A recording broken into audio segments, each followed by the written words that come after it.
Tonight on Prime News, a U.S. airman downed over Bosnia, dead or alive. By June 6, 1995, the 51st anniversary of D-Day, a new American military hero was in the making, somewhere on the battlefields of Bosnia.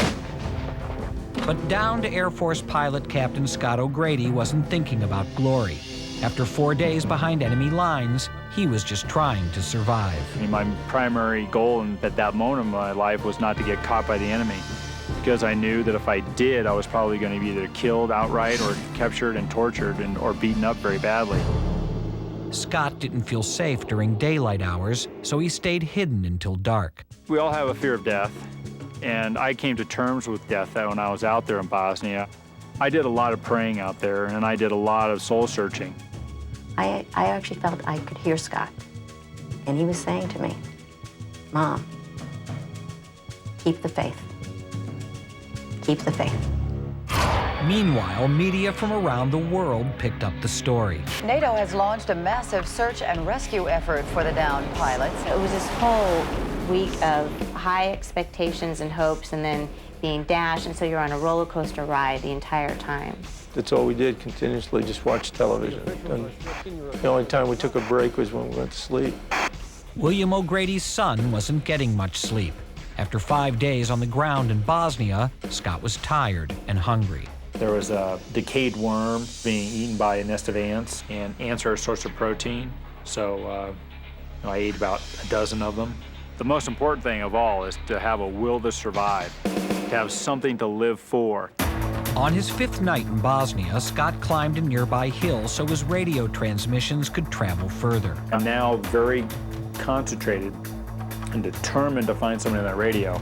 Searchers have recently begun picking up intermittent signals. An emergency beacon transmitting from northern Bosnia is raising hopes.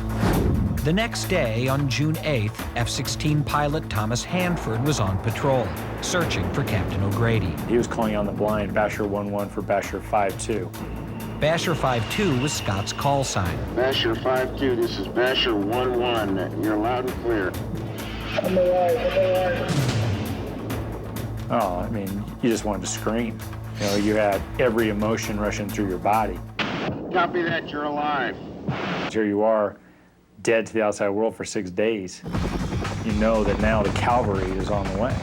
Within hours, a team of 61 Marines was flying across Bosnia to attempt a risky daylight rescue. We were briefed on them.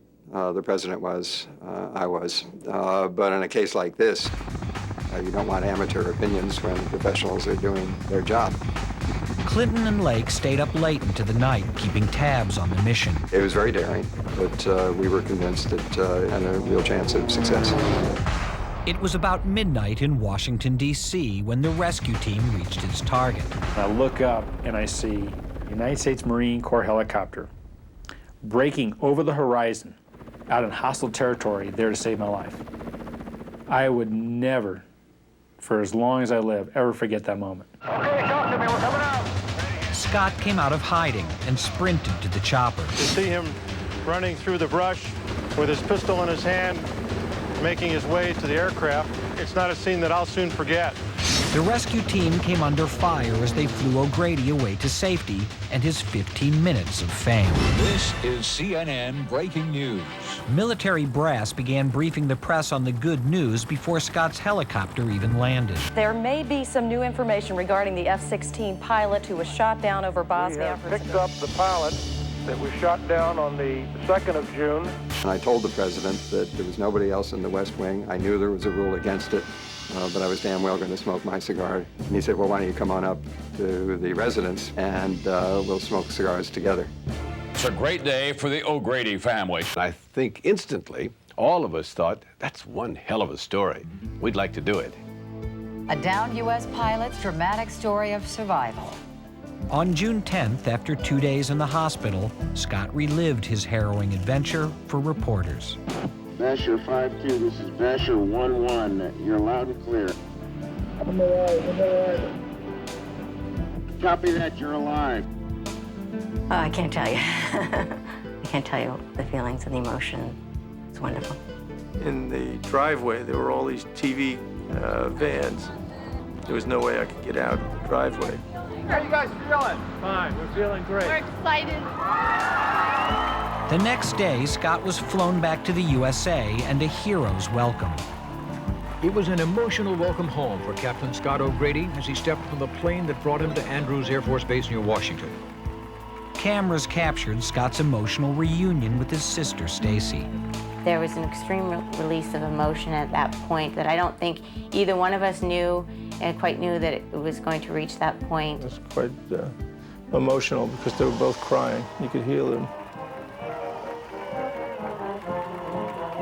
These kind of stories are just sort of like fuel air explosives, you know? There's a spark and whoom, it goes. Were you able to get your hands on some ants? And can I ask you, what did they taste like? Oh, they taste like lemon, but...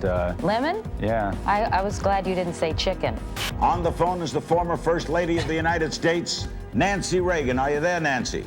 Yes, Larry. Oh, look at that face. His bravery in the face of great danger and uncertainty is an inspiration to all of us. Scott O'Grady was everybody's ideal when it came to an American hero at that moment. People are not going to say, hey, there's a guy who flies an F-16. They're going to say, that's Scott O'Grady who came back from the dead. I didn't have anything else to do at that time. Only if Jimmy Stewart had been shot down could you have been as happy with the sort of aw-shucks personality of the fellow you saw paraded around on television for a month in the wake of his rescue. Boom, the plane goes up. What's the first thing you do? Pull the chute, boom, you eject. Yeah, there's not much of a decision. If you stay, you...